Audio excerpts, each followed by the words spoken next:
Hello दोस्तों, आज एक कहानी शुरू करते हैं। एक बार मुनियों में परस्पर इस विषय पर बड़ा विवाद हुआ कि किस समय का किया गया थोड़ा सा भी पुण्य अत्यधिक फलदायक होता है तथा कौन उसका सुविधापूर्वक अनुष्ठान कर सकता है।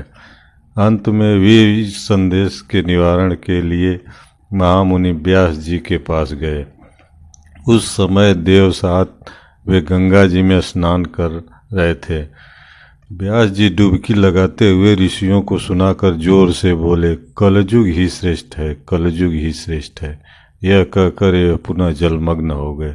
थोड़ी देर बाद जब वे जल से बाहर निकले तब शूद्र ही धन्य है, शूद्र ही धन्य है, यूँ कहकर फिर डुबकी लगा ली। इस बार जब वे जल से बाहर आए तब स्त्री ही धन्य है, स्त्रियाँ ही धन्य है, साधु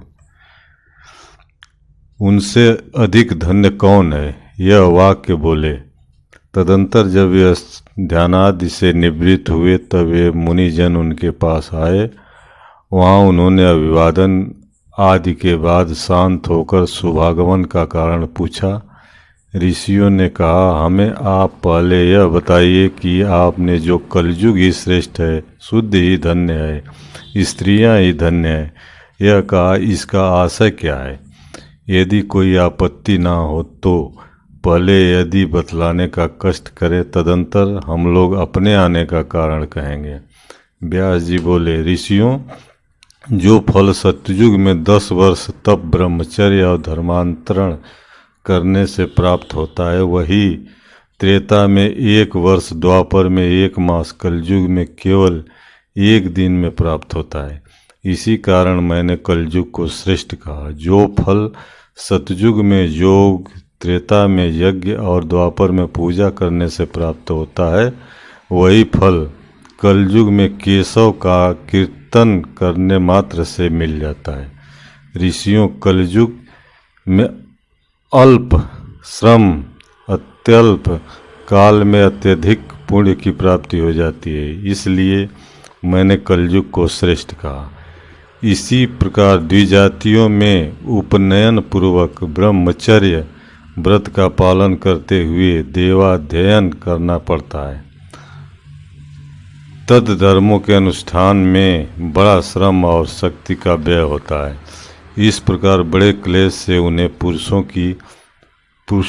पुण्यों की प्राप्ति होती है।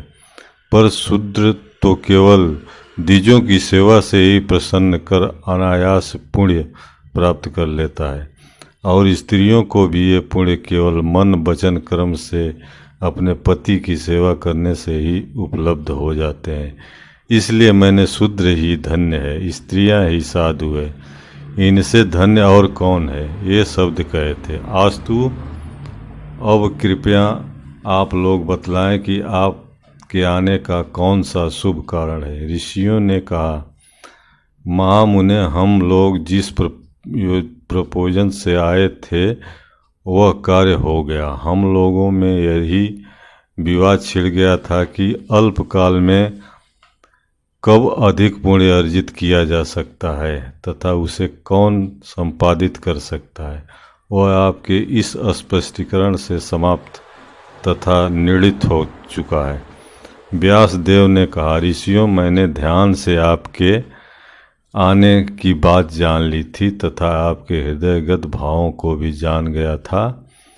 अतएव मैंने उपयुक्त बातें कही और आप लोगों को भी साधु साधु कहा था।